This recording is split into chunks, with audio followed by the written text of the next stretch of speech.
It is the year 500 BC. You are standing at a funeral 3,000 meters above sea level in a mountain range that will one day be called the Pamirs. The air is thin and cold. Around you, the people who are grieving have built a small wooden chamber over the grave.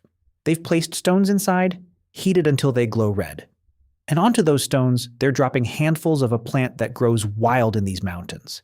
The smoke fills the chamber, and everyone inside starts feeling very different. This is not a story about drugs. It's a story about humans being humans, curious, ritualistic, and almost accidentally brilliant, and a plant that has been inseparable from our species for at least 5,000 years. Let's back up. Cannabis sativa grows wild across Central Asia. It doesn't need much. Rocky soil, cold nights, high altitude. It thrives where other plants won't. And it has been growing here since before modern humans arrived in the region. For most of early human history, people used it for exactly one thing: the fibers, hemp. The oldest known Neolithic culture in China, the Yangshao, was weaving hemp into cloth and rope somewhere between 5,000 and 3,000 BC. Cannabis was a crop, a tool, an industrial plant. Then someone burned some.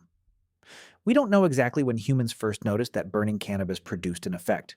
It might have been a cooking fire that got too close to a wild plant. It might have been someone deliberately experimenting.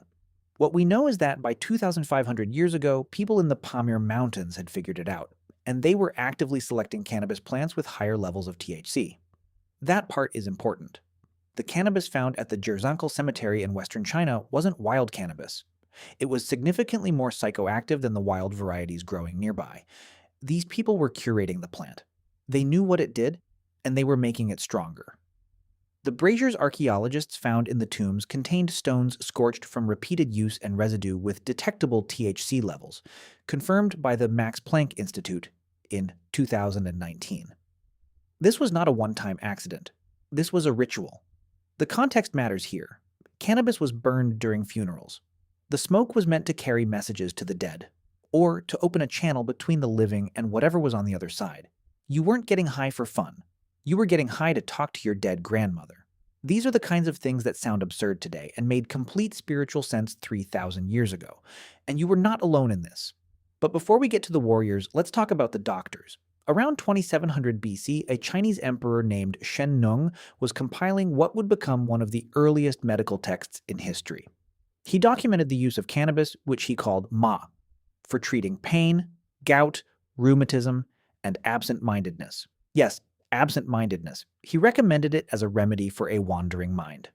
This is the earliest written record of cannabis as medicine, 2,700 years before Christ, thousands of years before aspirin, before morphine, before antibiotics. Cannabis was already in the pharmacopoeia. The important thing to understand is that for most of this early history, the psychoactive effect and the medical effect were not separated in people's minds. When cannabis relieved pain, that was also seen as a spiritual act. When it altered your state of consciousness, that was also seen as healing. The boundary between medicine, religion, and intoxication simply didn't exist the way it does today. Around the same time, across the steppes of Central Asia, a people called the Scythians were doing something similar, but louder. The Scythians were nomadic warriors. They controlled territory from Siberia to Eastern Europe, riding horses, raiding cities, and being generally terrifying to everyone who encountered them. They were also apparently enthusiastic cannabis users. The Greek historian Herodotus, writing around 440 BC, described their ritual in detail. They would build low tents, heat stones inside, throw hemp seeds onto the stones, and then sit in the enclosed space and breathe the smoke. His exact words were that they howled with delight. Herodotus essentially wrote the first drug trip report in recorded history. Scythian tombs have been excavated throughout Central Asia and southern Russia. And inside many of them, archaeologists have found gold vessels with residue of cannabis and opium. The Scythians didn't just use cannabis in life. They were buried with it. They took it with them. And the word cannabis, the very word we use today, is believed to come from the Scythian language itself. The word traveled with the plant. A few centuries earlier, on the other side of the mountains, something else was happening. In the Vedic texts of ancient India, written somewhere around 1500 BC, cannabis appears as one of the 5 sacred plants. One of 5. Not a curiosity, not a poison, a sacred plant placed in a category with plants considered divine gifts to humanity. The texts describe a drink called bhang, made from cannabis leaves ground with milk and spices, consumed during religious ceremonies. Bhang is still legal in India today and is drunk during the festival of Holi. There is also the legend of Shiva. According to Hindu tradition, Shiva, one of the most important gods in the religion, was wandering alone through the Himalayan mountains, exhausted and overheated. He found shade under a cannabis plant, ate some of the leaves, and felt restored. From that point forward, cannabis became his plant. Sadhus, Hindu holy men who have renounced all possessions to seek spiritual enlightenment, have been smoking cannabis as a devotional act to Shiva for thousands of years.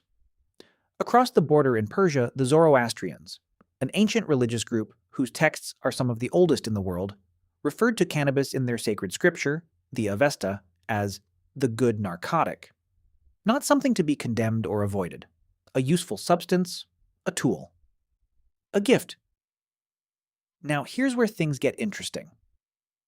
Some researchers, and this is controversial, so take it as a fun idea, not a confirmed fact, have proposed that psychedelic plants played a role not just in ancient religion, but in the evolution of human cognition itself.